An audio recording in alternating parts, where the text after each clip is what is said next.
Almost 2 years ago, I started the modlog with the white painted keyboard on my Psychfalcon. Fast forward to 5 months, I swapped the switches to stock box browns. It does work well in my use case, but then realized the painted caps don't last that long. Then fast forward to mid 2020, the Psychfalcon mod is done. Until the escape key just didn't work properly due to my bad soldering job. That's where the modlog finale rises. When I was going to fix the escape key on it, I ended up desoldering my switches and then tried lubing the switches for the first time with a proper lube. This isn't 205G0, so I'm sorry. After the modlog completion, it's finally time to bring my Psychfalcon back to my setup and be ready for MKA-5R RGB Falcon modlog. Interesting. Hey guys, TheTechOtaku here, and this is the first episode of Armaggeddon MKA-5R RGB Falcon modlog.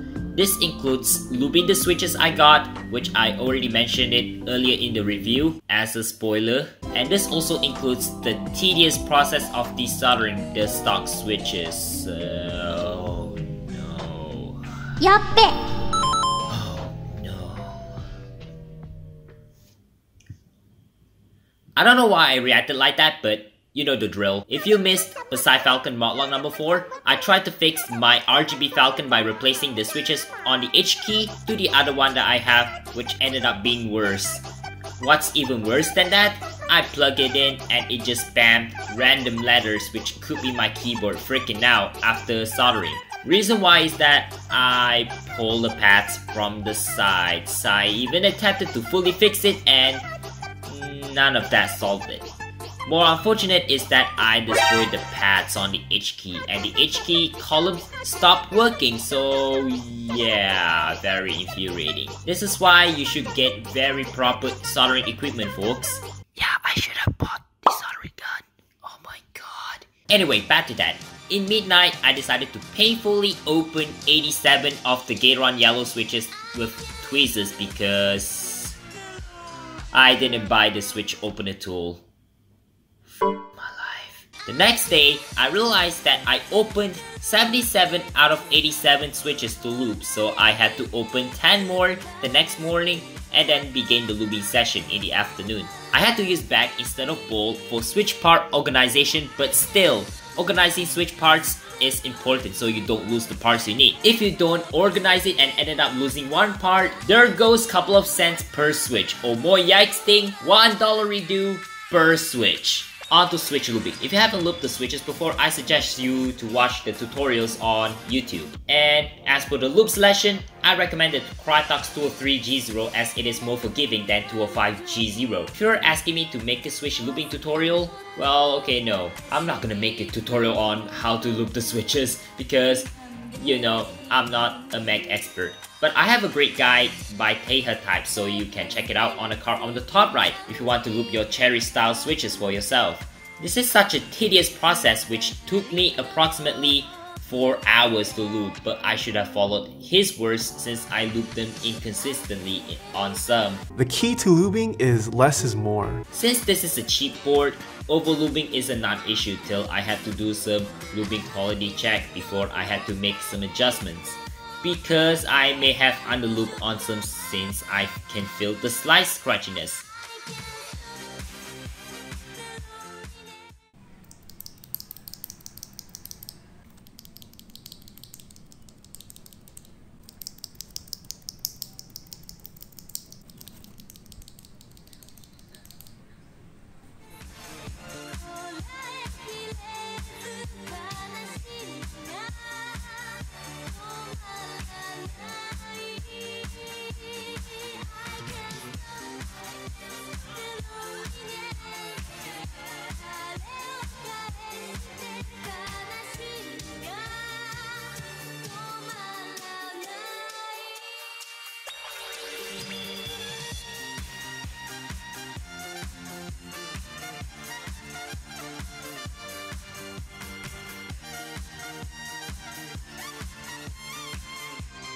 Back to desoldering. I desoldered most of the switches so far except that I made it worse. And oh my god.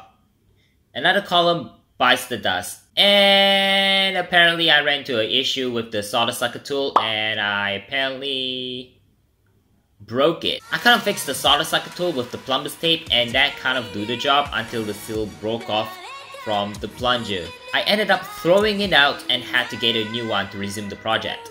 I borrowed the sucker tool from someone I know during intern until I get the better one, and man, that took a long time to desolder because some solder joint just wouldn't suck up, so I decided to put some fresh solder, then suck up some in order to fully desolder all switches.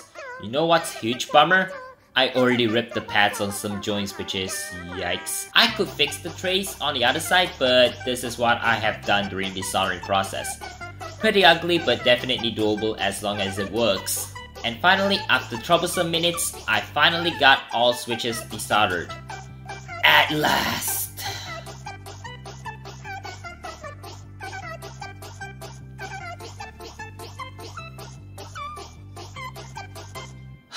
Man, this is so tedious. Then I moved on to the PCB. I decided to fix the trace for it to work by scratching the layer of it, put some fresh solder on, and then solder the wire onto the broken trace. And I did it. I fixed it, except a couple of pads which I will deal with that later after I'm done painting with the backplate.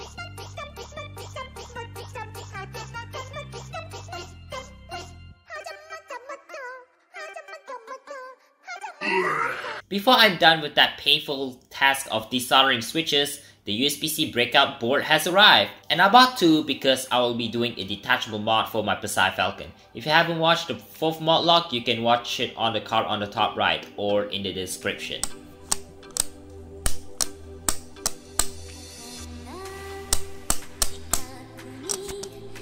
So what I'm gonna do is to cut those two tabs that was specifically only fit micro USB ports and try to fit the breakout board on here. So let's see if it does fit. And the breakout board fits. Well, not quite. There's a noticeable space where micro USB will go to ensure it sits correctly. But when I try to fit this breakout board onto this molded space, the USB-C port isn't going to fit flush to the space. Okay, so I found another clearance issue, and that is the SMD components are soldered on right next to the micro USB port, and I've been thinking to myself, how the hell can I fit a USB-C breakout board onto this case? So that's a valid question. But there's a dimple here which gives a clearance to those SMD components. So this is gonna be a huge challenge to try and fit this breakout board onto this.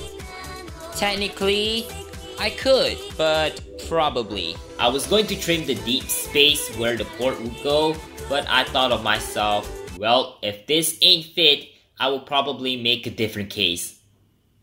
That leads me to trimming this, which can be challenging. But then I decided, well, let's just not put the breakout board first and hold it off for the time being until I can get the smaller breakout board that will fit just fine onto the backplate. I filled an unnecessary dimple with the epoxy putty off camera and sent it off after the putty hardens.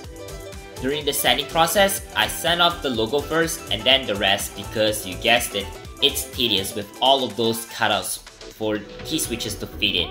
Once I finished sanding it off, I decided to give it the first coat of primer a go and then sand off the uneven coverage of where I filled the dimples with the epoxy putty. I decided to give a second coat of primer and then go for a couple of coats of white paint. Not too shabby.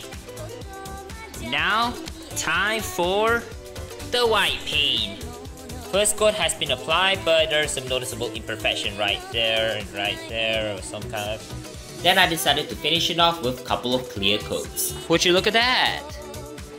I'm now actually very happy with the finish. After like 4 coats of, I think, clear coat on this and a couple of clear coats on this one as well. I'm actually very happy with this finished product. And now it's the time to put the switches onto the RGB Falcon. And now for the last part. Putting the switches back into the board. I'm not going to put 5 of those stabilized keys because I will be doing a band-aid mod like I did to my Psychfalcon. And it's time to put the new stabs for MKA-5R RGB Falcon, the JWK Panda stabs, provided by keys.mine. People to be like, oh, you should have clipped the stand. And honestly, these are pre-clipped. These are better because you don't have to spend 1 to 2 extra minutes to clip it. As for genuine cherry stabs, you have to spend like 1 to 2 extra minutes to like clip the stabs. So yeah, that's my theory here.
Yup, progressing.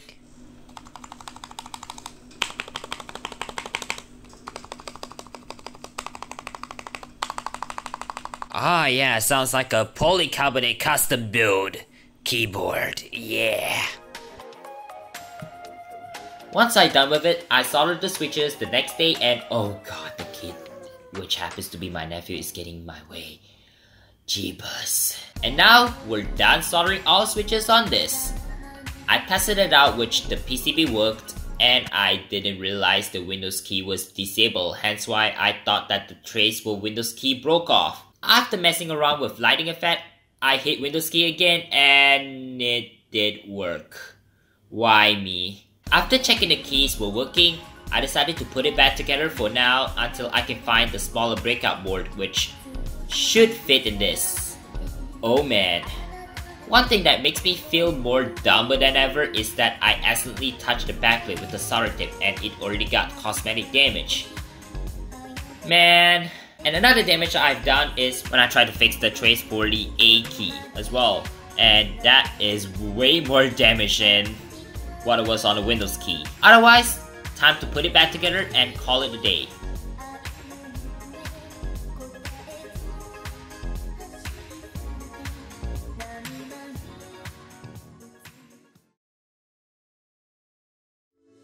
And here it is.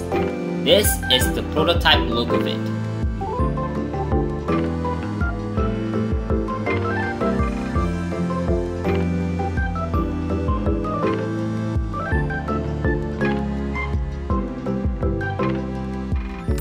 Well, I gotta say, this turned out okay despite everything went wrong during the soldering process.